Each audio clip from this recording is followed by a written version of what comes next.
منازل قوم صرعتهم قبل المذاق الشمول. درس الوجد منهم كل رسم، فهو رسم والقوم فيه حلول. ليس إلا الأنفاس تخبر عنه، وهو منها مبرأ معزول. ولكل رأيت منهم مقاما، شرحه في الكتاب مما يطول.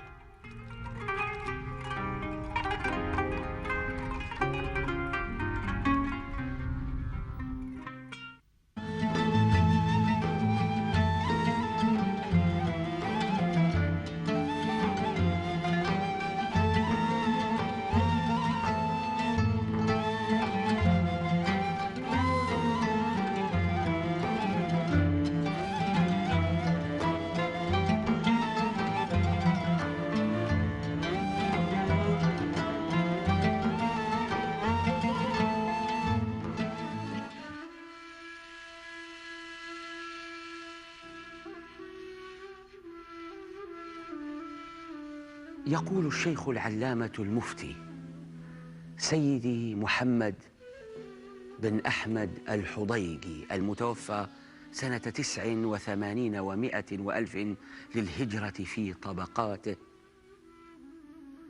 كان الإمام العارف بالله تعالى مولانا أحمد بن موسى السملالي رضي الله عنه يقول: الألسنة ثلاثة: لسان العلم، ولسان الحقيقة، ولسان الحق.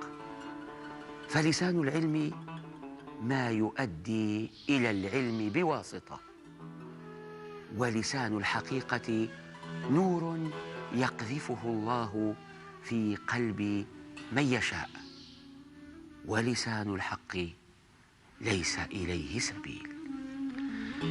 هذا الكلام الذي يعبر عن الحقائق وقد سترت إلا عمن ارتضاه الله وليا، وكان له قدم صدق عند ربه، يترجم للعرفان وحقيقته، ويرجع الإنسان المسلم إلى واقعه الذي براه الله وأوجده من أجله.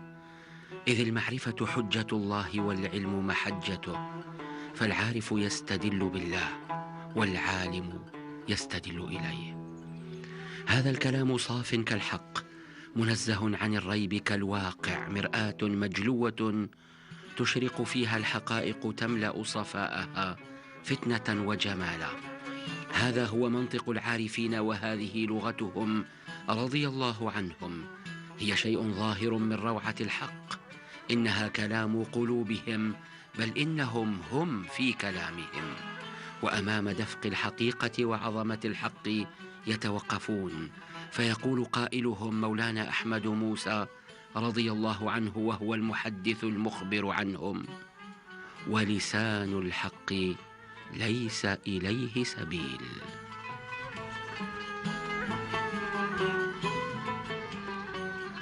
من الأشياء المهمة والبارزة في شخصية سيدي أحمد موسى في علاقته في علاقته مع كتب التراجم وكتب التاريخ بصفة عامة، وهو أنه يشكل الشخصية الأكثر حضورا في كتب التاريخ والتراجم السوسية والمغربية بصفة عامة، وحتى الشرقية. يكفي أن نذكر أن صاحب دوحة الناشر وصفوة من انتشر والكتب الأخرى التي تهتم بتراجم علماء ومتصوفة سوس. وثم إذا انتقلنا إلى منطقة سوس لدينا سيدي محمد بن أحمد الحضيقي في كتاب طبقات الحضيقي، صاحب البشارات الزائرين، صاحب مناقب البعقيلة ومناقب الرسموكي إلى غير ذلك. بمعنى آخر أن سيدي أحمد موسى أكثر حضورا في هذا المجال، وكتبت عنه مجموعة من الكتب من قبيل مثلا الناس دي أدفال الضرعي كتب عنه مختصرا سمي بمناقب أدفال، كتب عنه سيدي بورك السملالي كذلك مناقب.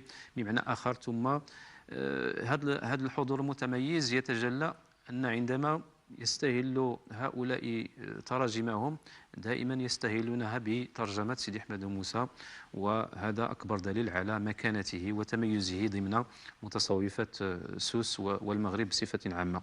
حتى كتب السند وكتب الطريقة الجزولية بمراكش ولا في فاس كلها أفردت مكانة مهمة لترجمة سيدي أحمد موسى. ثم إشارة أخرى وهي مسألة المولود الشفوي. المولود الشفوي بطبيعة الحال لدى الروايس، أي في الغناء الشعبي بمنطقة سوس، عادة يستهل الروايس قصائدهم بالثناء وطلب البركة هذا الشيخ، بمعنى آخر أنهم يتبركون بالشيخ وغيره من متصوفة سوس قبل أن يدخلوا إلى المضامين القصائد التي تغنى آنذاك. يقول الشيخ المجاهد سيدي محمد المختار السوسي في الجزء 12 من كتابه المعسول: أدرك الشيخ ابن موسى في عصره وبعد عصره من قلوب الناس على اختلاف طبقاتهم صوفية وفقهاء وعامة ورؤساء مقاما ساميا لم يدركه في سوس أحد قط منذ القرن العاشر إلى الآن.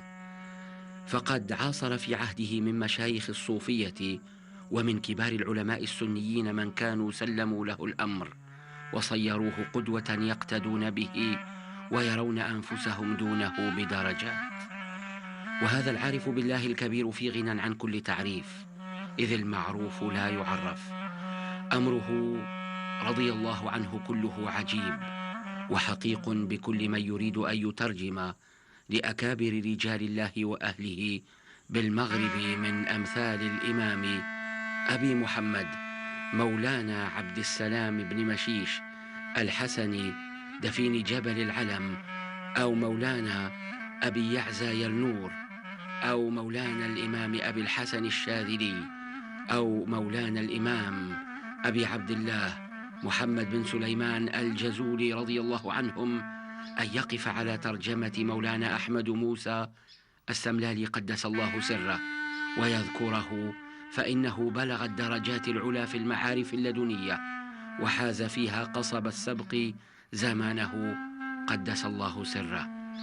يقول العلامة سيدي محمد بن عسكر الحسني الشفشاوني رحمه الله تعالى في دوحة الناشر لمحاسن من كان بالمغرب من مشايخ القرن العاشر: الشيخ الشهير الولي الكبير العابد السائح المجمع على ولايته وعلو مقامه ومكانته، ثم سماه وقال هو أشهر من أن يذكر، ومناقبه كثيرة وكراماته شهيرة. ويقول الحضيجي في طبقاته: وقد أجمع علماء وقته وأولياء عصره على تقدمه، واعترفوا أنهم ما بلغوا موضع قدمه ولا شقوا له غبارا. ويقول المختار السوسي في المعسول: ذكر المؤرخون أنه توفي عن 118 عاما، إذ كانت ولادته سنة 53 و800 للهجرة، ووفاته سنة 71 و900 منها.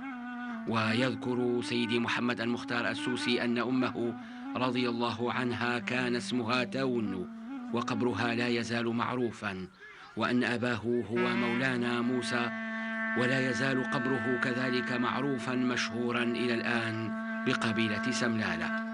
وقد أجمع كل من ترجم لمولانا أحمد موسى رضوان الله عليه أنه شريف حسني، فقد ذكر الحضيجي في طبقاته أن اسمه أحمد بن موسى بن عيسى بن عمر بن أبي بكر بن سعيد بن محمد بن عبد الله بن يوسف بن صالح بن طلحة بن أبي جمعة بن علي بن عيسى ابن الفضل بن عبد الله جندوز أو جندوز، وهما لقبان لإبراهيم أو أحمد، وهو الجد الأعلى للسملاليين، وكان أول من نزل من الأشراف بقبيلة سملالة إداو سملال، وقبره مشهور ببومروان على ما يذكره الأستاذ الدكتور أحمد بومزجو في تحقيقه لطبقات الحضيجي. وجندوز هو ابن عبد الرحمن بن محمد بن أحمد بن حسان بن إسماعيل بن جعفر بن عبد الله الكامل بن الحسن المثنى ابن الحسن الصبط ابن الإمام أمير المؤمنين مولانا علي ومولاتنا فاطمة الزهراء البتول بنت سيد الأولين والآخرين سيدنا ومولانا محمد صلى الله عليه وآله وسلم تسليما. وقد اختلف النسابة في جعفر بن عبد الله الكامل، فقد نفى بعضهم وجود ابن له اسمه جعفر، وذهب إلى ذلك النسابة العشماوي، فيكون حسب رأيه جعفر هذا أخا للمولى إدريس وللإمام محمد النفس الزكية، غير أن ابن أبي زرع الفاسي يذكر في كتابه الأنيس المطرب بروض القرطاس بأن بعض أولاد مولانا سليمان بن عبد الله الكامل دخلوا بلاد السوس الأقصى، لذلك لا يستبعد أن يكون مولانا أحمد موسى منهم. واستبعد ذلك سيدي محمد المختار السوسي في المعسول، وذكر ما قاله الحضيجي مع الاختلاف فيما يقوله المؤرخون في جعفر بن عبد الله، هل هو ابن عبد الله الكامل أو هو أبو جعفر سقط في الكلمة أبو، فكانت كنية لإبراهيم بن عبد الله الكامل قتيل البصرة، أو جعفر يمتد إلى الحسن المثلث أخي عبد الله بن الحسن المثنى بن الحسن الصبط رضي الله عنهم أجمعين.